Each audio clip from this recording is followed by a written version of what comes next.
Ahoy, Captains. This is Uncle Neil coming today with a tour of the full interior of the U-boat in the game Wolfpack.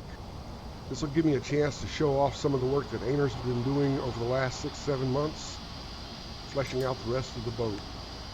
Let's go down and take a look. The conning tower hasn't really changed a whole lot. It's pretty much the same as the way it was in the last update.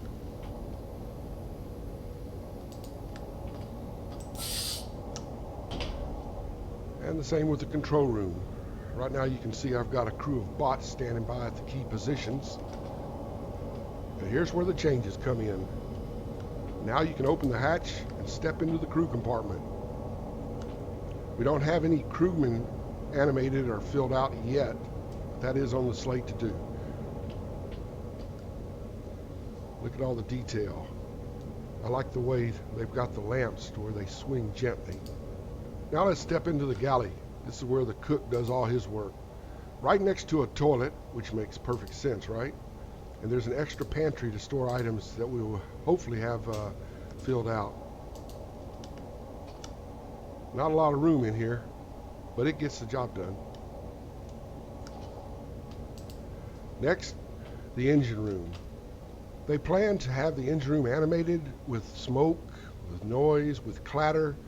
We'll have a new crewman that you can play as the chief. You'll be able to operate the diesels manually, do repairs, troubleshoot problems, and improve performance. It's also going to increase the level of anxiety when the captain and the crew in the control room have to depend on a guy back here to carry out all their actions. Of course, speed changes and things like that have to be done manually as well. These are all plans in the future. Next, we step into the electric compartment where the electric motors, the switching panels, and the aft torpedo room.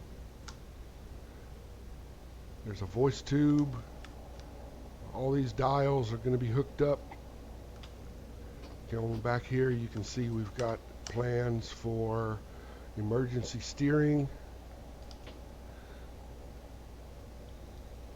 You can see the shaft goes all the way back with the U-joints. The compressor now is relocated. This will be another duty that the chief crewman will be able to perform. There's our aft torpedo tube. Of course, the torpedo will be hanging from that rack.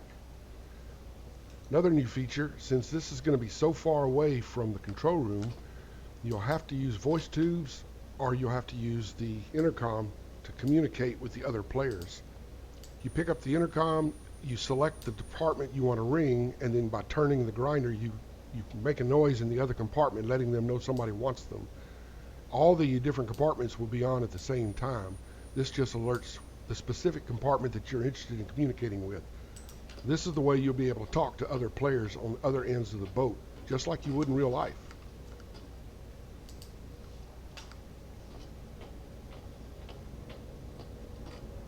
Of course, this will be a lot noisier when they finish the sound localization.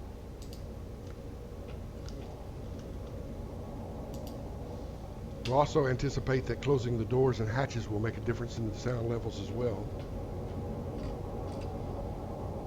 Of course, when we're under the water, it'll be a lot quieter. The bilge pump is still where the bilge pump normally is.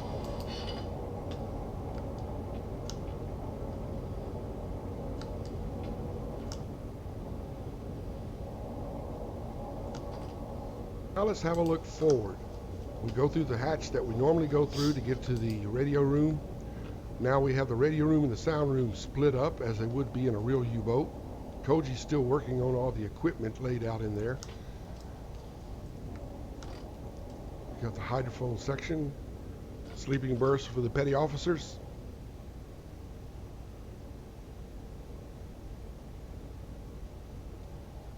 Come on forward to here. We've got some more bunks. We should have some guys sleeping.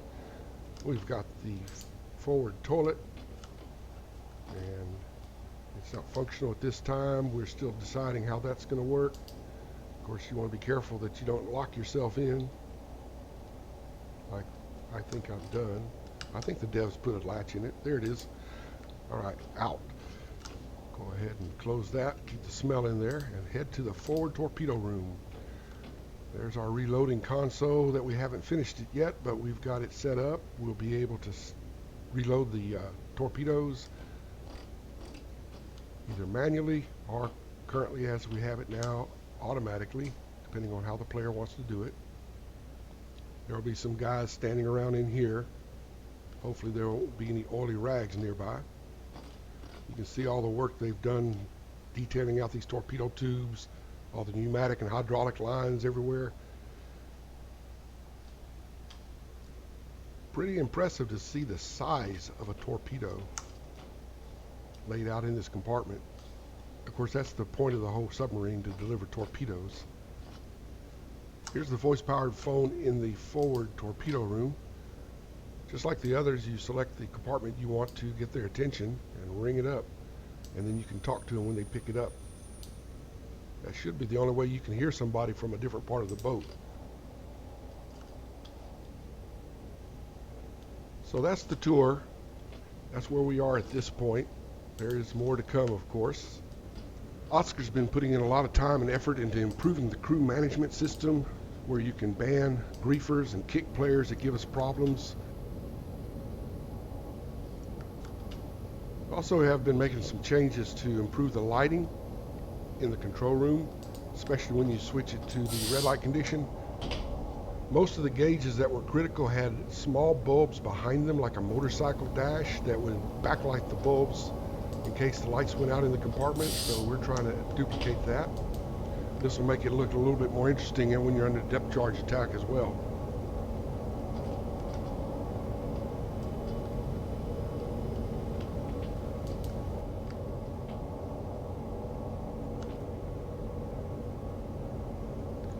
Well, that's about all for now. I hope you enjoyed this tour of the U-boat. I know these guys have been working really hard to get this done, because a lot of you guys want to have the full U-boat to walk around in.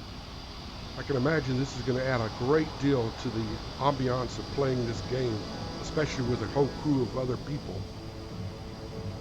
Well, until next time, good hunting, and don't forget to close the hatch.